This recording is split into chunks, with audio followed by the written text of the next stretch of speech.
नमस्ते, मैं हूं आपके साथ दिव्यांश शर्मा। यह खबर आप लगातार सुन ही रहे हैं कि राष्ट्रीय बाल अधिकार संरक्षण ने मदरसों पर कड़ी टिप्पणी की है। बाल आयोग ने मदरसों के शिक्षा स्तर और गुणवत्ता पर सवाल उठाए हैं और मदरसों की वित्तीय मदद रोकने की सिफारिश की है, जिसके बाद से सियासत गर्मा गई है। अब मदरसों को लेकर आर पार की लड़ाई शुरू हो गई है।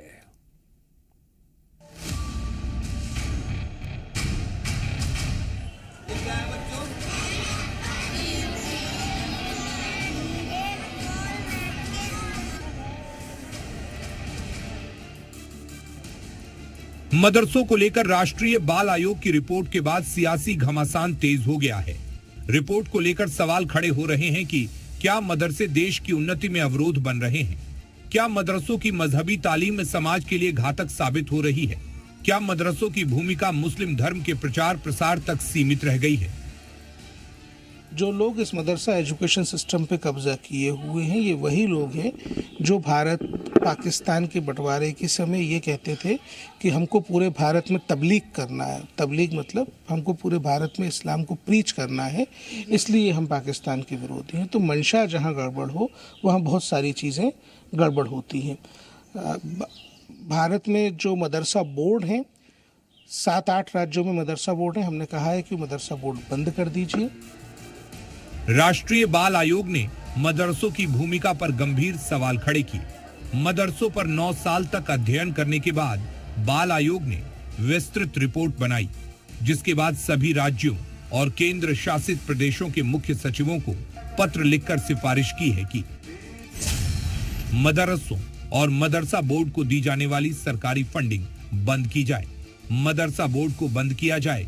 गैर मुस्लिम बच्चों को मदरसों से निकालकर सरकारी या निजी स्कूलों में भर्ती कराया जाए।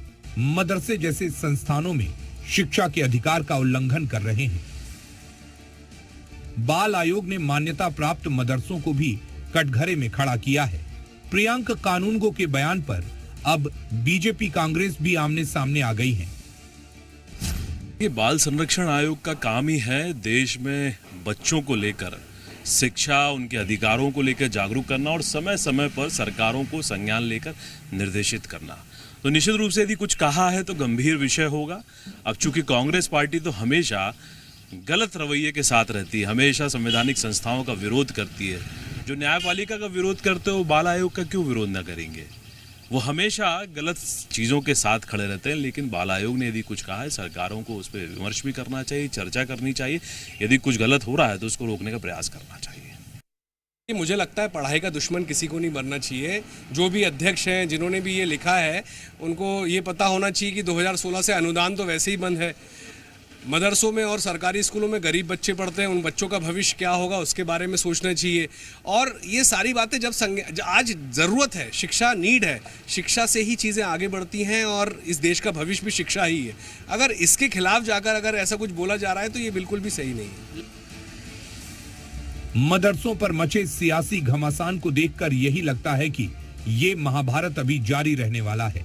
बहरहाल देखना ये होगा कि राष्ट्रीय बाल संरक्षण आयोग की इस रिपोर्ट के बाद मदरसों की फंडिंग को लेकर राज्य सरकारों का क्या रुख होता है। ब्यूरो रिपोर्ट, जी मीडिया।